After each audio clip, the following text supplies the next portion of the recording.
So now it's time for our panel, a discussion panel. So Max Bielecki will be the moderator of this panel. So if you can take microphone from me and continue. So. Hello everyone. So my name is Max Bielecki. I have the pleasure of being a host of the panel. Could I just ask both our speakers to join me here? I'd also ask to Ahmad to join us, as well as Professor Agnieszka Skala, which is over there. Let me introduce, because that's the informal part of the introduction.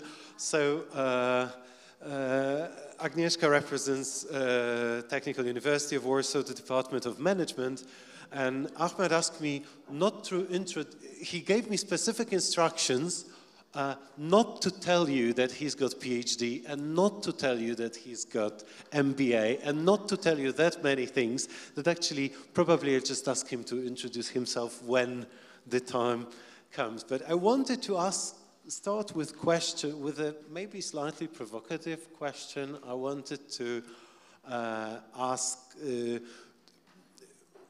I think that the topic which is most interesting from my perspective is, to put it in a slightly provocative way, is the following question: how to prove that we social scientists are not obsolete in the business world? Because when I heard the previous panel, there were some opinions that basically business is business, you need all those hard skills, and scientists are a bit dangerous because they're these strange, absent-minded people, and we are somehow detached from reality. So I wanted to start with a question to Agnieszka, because she's one of the co-authors of a yearly report on Polish startups.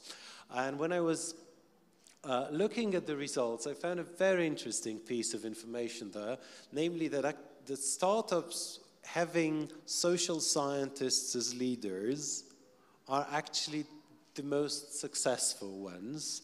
And also in business terms, as I understand, even startups that had leaders with background from humanities, the odds of success were a bit higher than the average. And actually, startups with, one could think that it's the worst thing that could happen to a startup, to have a leader with a strictly technical background. So I'm not debating that particular result. Actually, I wanted to ask Agnieszka about explanation. Why, in your opinion, that is the case? Why? How would you explain this effect?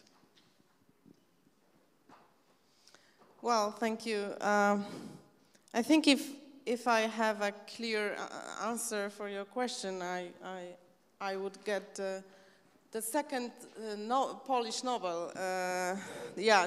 On Monday is economics. Yeah. So I don't know the right answer to that question, because it's too complex. But as far as I know, the technology and innovative entrepreneurship is only the enabler. Okay, it is not the goal. Okay, it's just the way we deliver the value to our clients or users. So I think that, or if you go deeper in our reports, you may see that if we ask founders about their needs, okay, they point networking and people to hire. Okay, if we ask them about the knowledge they need to succeed, they point the knowledge about how to sell or how to communicate with the clients, the marketing knowledge. So these are the soft skills which are crucial to succeed. If you ask them about, as I mentioned before, I love someone was listening what I talk. Wow, it's really amazing. I didn't expect that. Me neither. So, yeah, as I mentioned before, if we ask leaders about the most important thing that push them to succeed, they point mentoring, okay? And it repeats year by year. So the right mentoring, the exchange of knowledge, to find the right people to share experiences. This is very, very important. And of course, the right business model, client, opportunity, technology, and the stuff. But this kind of soft skills and this, the humanity factor is very important for them. Okay, so... Can I just... Yeah, I would be more than happy. That's exactly what I wanted to say. I don't want it to be a series of monologues, so yes, if you feel free to join. Because you also mentioned the Nobel Prize, so just in the honor of the one that happened 2 days ago, also just go back to physics. So there is no meaning without an observer. So whatever we're doing, we need society. So even if I right now create the biggest innovation, but I cannot just convey to the society, or nobody is going to be there to understand it, I didn't do anything. So we are social animals in so many ways. So it's just like nothing really has intrinsic value without understanding how the society would perceive it or how it's going to work. So I don't even want to say that is it a good thing or how important it is. I say this is everything. Because if you do economy or if you do quantum physics, in the end, if you cannot just put it back into the proper channels of sociological part of that, then you did something amazing, but just for yourself. Okay, and if you wanted to be, I'm afraid it doesn't work. Yeah, it doesn't. Oh, that's all right. HumanTech. So. Okay, so something that wasn't mentioned in this discussion back and forth along the line about leadership is that we need new models for leadership, and so rotating leadership in multiple disciplinary teams is very important. So you're not going to have just one leader going this way. It's going to be rotating leadership. Yeah, that's what I'm finding. I'm seeing. And that's what students are learning. And this idea of mentorship in the STEM education, ethics education, it was all about mentorship, right? That was the most, the important relationship was between the student and their PI, their mentor. And then their relationship with the other students as well. But yeah, the social side just kind of tends to get deleted. The humanity of it just doesn't come back. So, okay, yeah. And if we wanted to make that discussion a little bit more specific, because it's really nice, we could sit here and say, oh, business skills are important, oh, technical skills are important, oh, and actually we also need soft skills in the mix, right? So let's add, and let's invite some strange people from humanities department. Yeah, let them join in. Probably they don't know how to talk to other human beings. That's a reasonable perspective, actually, but I'm thinking about a more practice-oriented approach in a sense, because as a person working at the SWPS University, I'm also responsible for developing various educational programs. And I'm thinking, okay, so what shall we do to make our graduates, our future graduates, some of them are sitting up there actually, how should we design the programs to make them better prepared so that they won't scare business people and we won't have to repeat that kind of discussion in like 5 years. What should we do? How should we change the programs to make them really more useful in that respect? To prepare people, how should we prepare people for that kind of interdisciplinary real-life experience? Can I just quickly just go with one point that you say? Why do we have to say business people and our people? Like I'm not Polish. Like one of the problems I always have is like some expats are outside. I was like, why these Polish people have problem with us? And it was like the moment you just draw a line in the sand, you create a problem. Okay, actually, I don't feel responsible for the language that I heard throughout this afternoon. So to that extent, I relate to that. And also, if you look at the language that is like the job market, to a large extent, it's still like this ancient device where you're defined to a large extent, at least at the beginning of your professional career, by the title. So, but let's not focus, I fully agree, on the labels. Let's focus on the things that should be learned or the experiences we should provide. How should we shape the programs? May I? Okay. Yes, please. One of the ways, a couple ways, I think is the practical experience and, you know, the experience of working with people from outside their discipline, so it's not an echo chamber, right, where they're being exposed to different tools, different language, where they have to develop a shared understanding and bring out the misunderstandings. There was something else I was going to say about this. Oh, struggle. They need to struggle.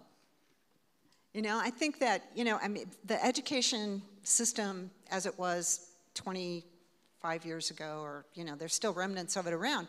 It's like we have to spoon feed students, you know, it's one to many, and that model doesn't work anymore. And students can't, I mean, they need to be mentored, they need to be supported, they need to be guided, but they also need to struggle, and they need to figure it out, especially at the graduate level.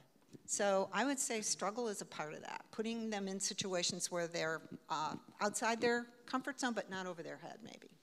Okay, so I have a confession to make. I've been teaching statistics for more than 15 years, so I've seen so many students struggling, and you feel like a dentist watching other people suffering all your life. But then returning to the main topic of the... So there is more to come, according to best experts' advice. Okay, so these are two ingredients. Any other ideas? But I think it's a good point. Pardon. I think it's a good point which you mentioned. I will call it more to challenge people.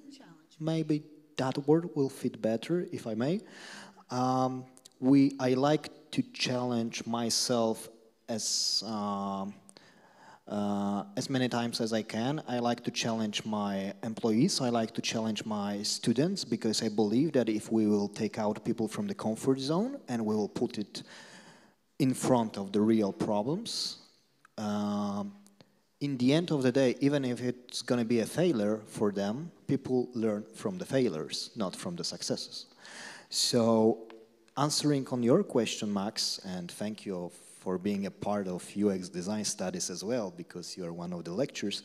I think that building a proper education program, of course, it's not a simple answer on that, because we've got different levels of education, we've got elementary education and so on and so on.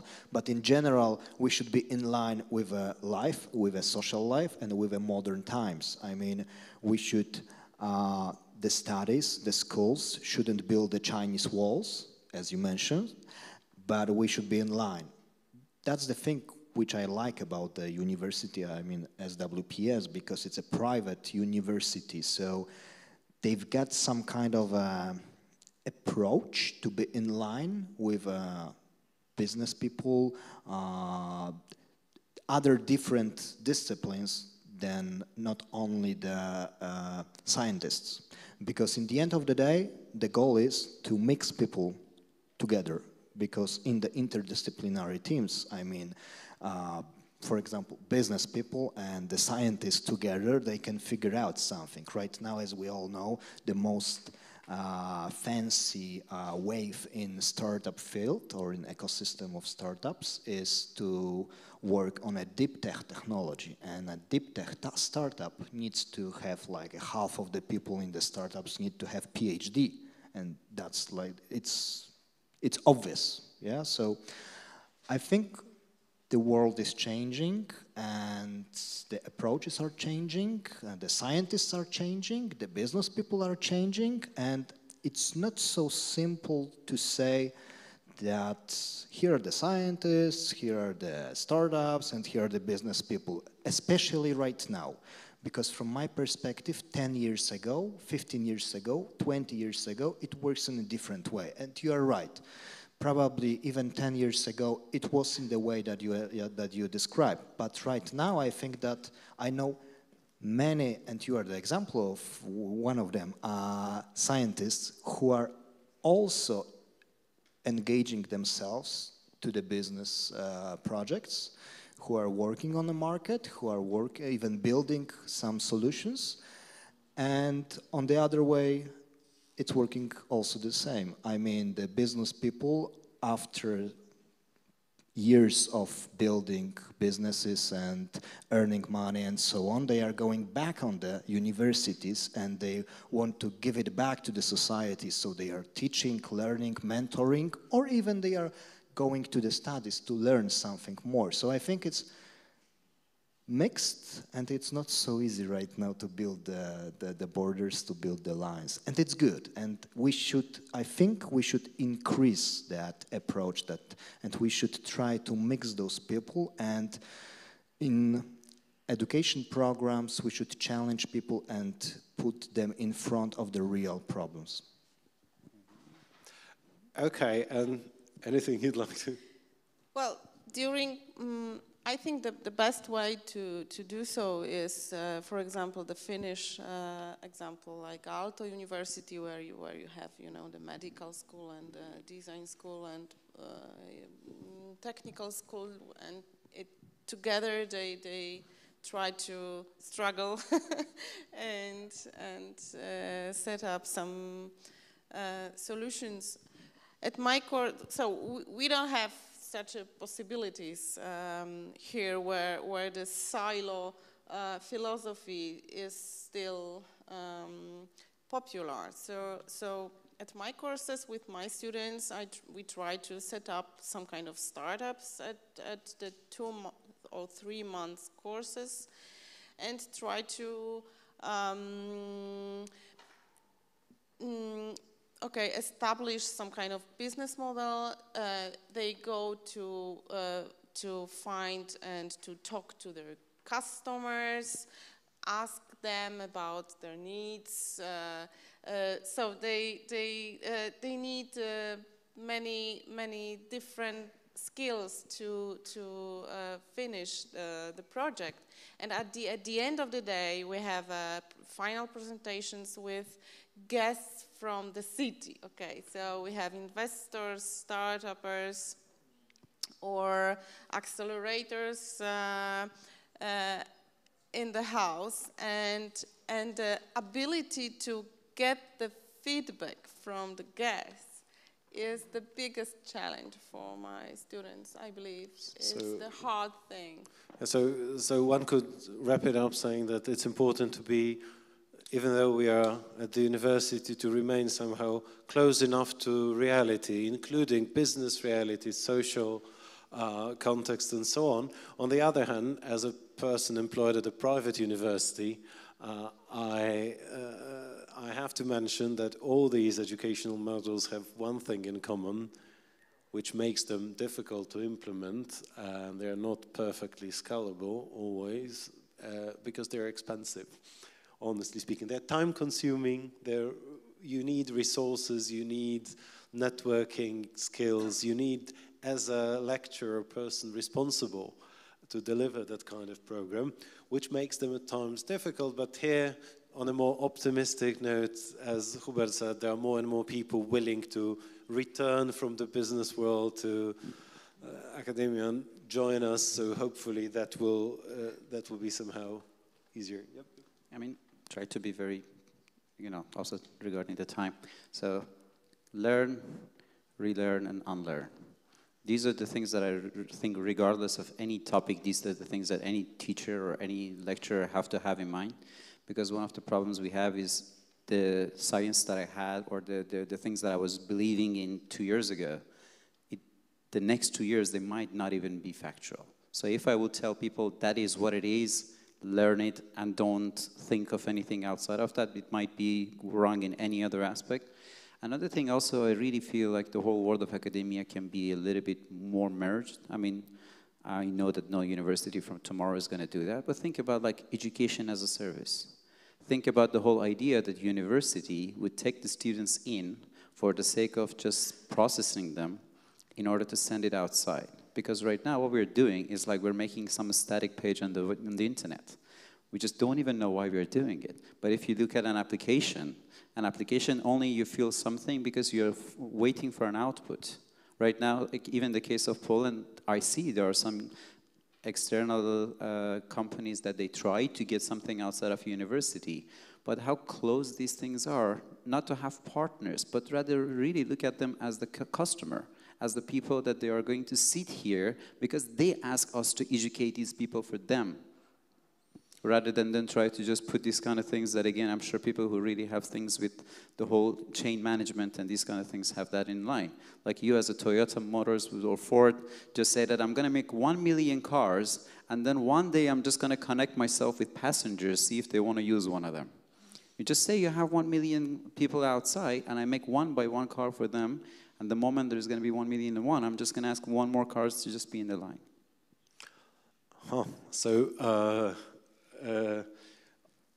Okay, I like to be provocative, so I'd say that there is this tension between two visions of a university, where on one end you have university as a kind of service just like any other, and students being products perfectly fitting current needs of the job market.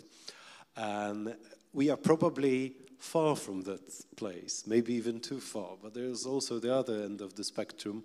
And even though I'm involved in all these practical projects, I think that if you want skills that students acquire to be transferable and to be valid in 10 years perspective, maybe still there is some value from time to time in not only in teaching them all the cutting-edge technologies, but also in teaching them how to understand, I know, music or literature, or how to be sensitive and sensible human beings, because actually just providing the most fashionable thing right now, there are things that are there are skills, these meta-cognitive skills that are important, which might be taught using different material. But just because we don't have that much time, I'm tempted to ask one more question, also maybe on a provocative note, because we heard during previous panels all these stereotypes about difficult scientists being repeated.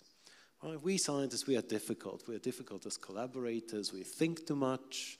We have these theories, and from theory to practice, there is this gap. It's dangerous. We are dangerous people. Of course, it's just a stereotype. It's just a stereotype. But I wanted to ask Hubert, you, and also you, Ahmed, as people representing our business world as well, and companies, and having plenty of experience, is there a grain of truth, meaning what we as scientists should do differently to make us easier to collaborate with? Because maybe, you know, I really hate to believe that this stereotype, I'm not that happy that this stereotype exists. I think that it's not fair even in the current Polish context. There are many scientists collaborating with business successfully, but still, what should we do in the way in which we train not even our students, but scientists, to make us more digestible for the business world? Okay. It's a tough question for me because I don't agree with the point one. Because I don't agree with that stereotype.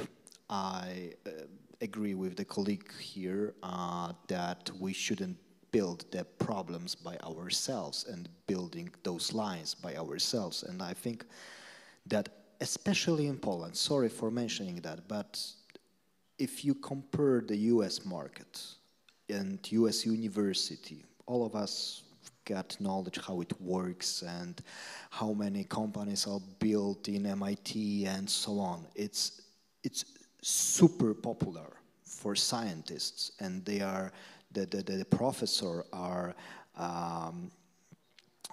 maybe not challenging, but they are proposing and helping to build new ventures, new companies, and so on and so on. And it's not as because in other way, from the other point of view, in Poland, I think that for some kind of a scientists, it's not a proper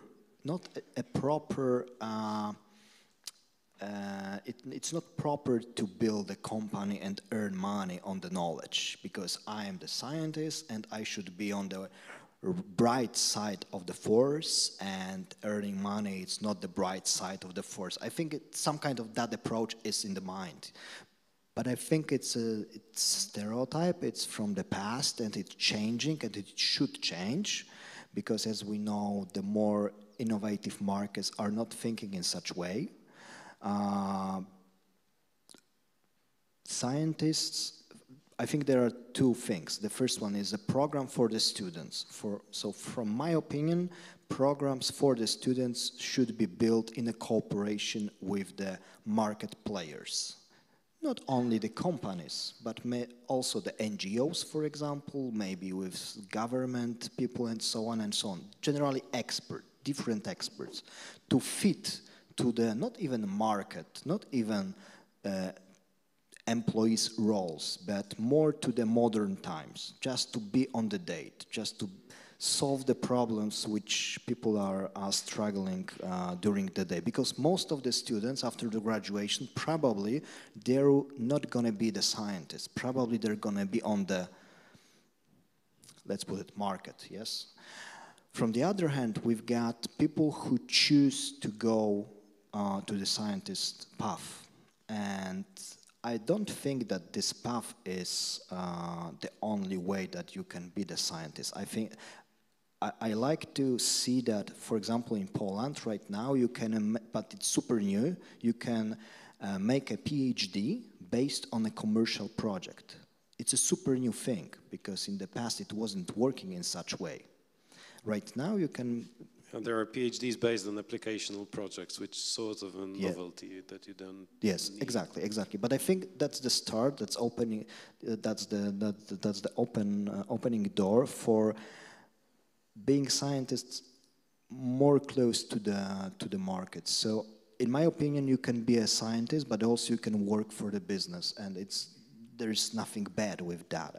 And it should work in such a way, because the innovation is in the field of knowledge, and knowledge is a science. So from the science should go innovation, and innovation should be commercialized on the market. So in my opinion, just closing this long answer, I think that scientists, people who have got PhDs, who are applying for the professor's role and so on, they should also achieve points in the same way as the publications, as from the books, from the making articles, if they, for example, promote some kind of a technology or know-how on the market. So actually, I have a good news for you, because it's already happening. So according to new regulations, actually, we also at the universities are, so the way in which universities are currently assessed in Poland, it also depends on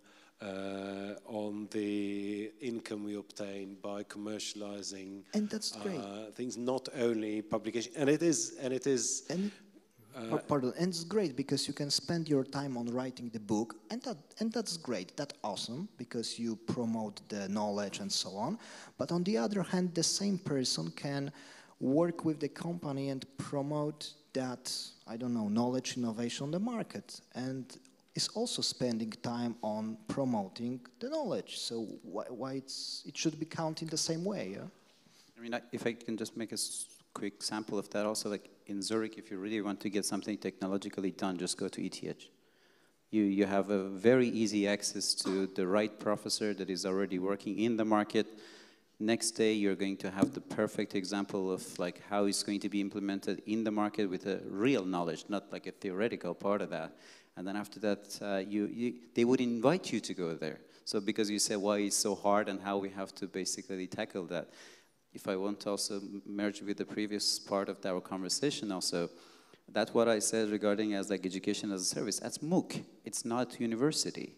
So MOOCs are basically replacing universities because they're on demand.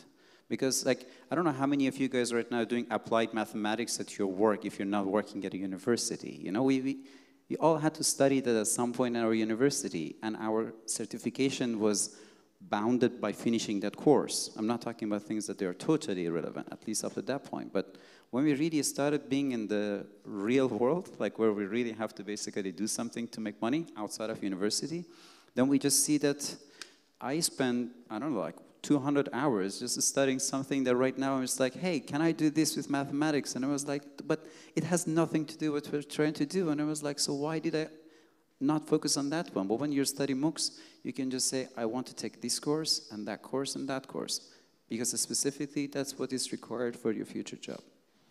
So flexibility. Okay, so I guess that we could go on with that discussion about the amount of adjustment in our program that is needed to get really close enough to the needs of the job market. But actually, we really have to. We are already 20 minutes past our deadline. So really, okay. Closing remark from. If I may add shortly, just an idea. Maybe it's a good idea. The idea is about promoting some approaches. So right now it's globally it's very well seen when somebody with a level of seniority and experience, for example, in business right now is mentoring young people, young companies, not for the money, but for the giving back something to the society. So just an idea, maybe it will be good to build this approach in the groups of scientists, but also to the, let's put it, business people, to have in your life a period of time when you spend, I don't know, 1 hour or maybe some hours on the university. So the business people should spend some hours on the university to have a broader spot on the things. But from the other hand, maybe it will be good seeing in the field of scientists to spend some time in the commercial companies. It's not a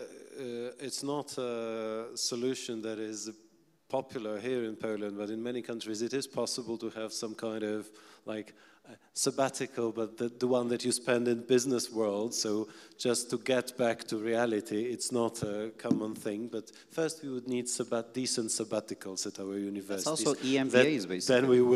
Then we could. The EMBAs? Yeah. If you have any EMBA, that's a mandatory part of what you have to do. You cannot get an EMBA if you're not outside of the university. Yeah, so that sounds like a good idea. I'm afraid there's one more question I was tempted to ask, but I see 6:20, and I think about the social event that is planned. So I'll just leave you with that question. And the question, it will be a question without an answer during that panel. And we might discuss it later with drinks in the evening. And the question is it possible to avoid certain mistakes?